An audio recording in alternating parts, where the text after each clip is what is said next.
There's this big outcry lately in the West when it comes to activities like meditation and yoga in public schools.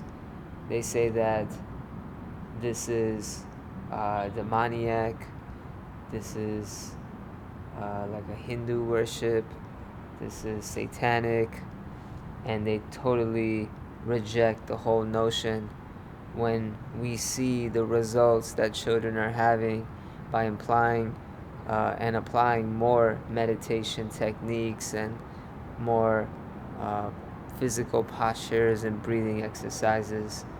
And of course, this strong push against it really comes from other cultures and traditions. And I say to those people that if this is really something that's demoniac, then how come it makes you so peaceful from inside? How come it is calming these children down? How come it's getting them off of these antidepressants if it's something so demoniac? And a lot of times we want to push our agenda and totally disregard the children who are actually getting affected by our decision making. I've gone into public schools and I've sat with children and I've spoken to them, and they've told me how much meditation has done for them and how good they feel. And of course, it's not for every child, but to completely reject it and not have it at all, I feel that there's something injustice about that. It's not right, and we should have more opportunities.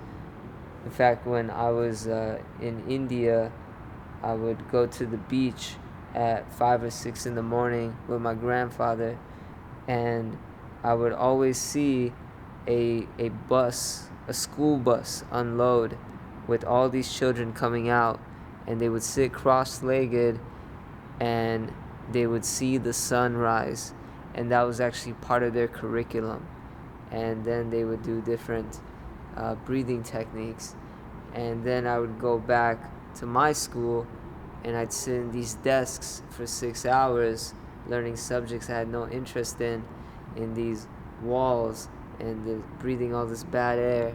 And I just feel that we need to really make a shift, and we need to allow more opportunities into children's lives in order for them to feel their full selves. And so in that way it can create a full expression, and that can lead to full happiness.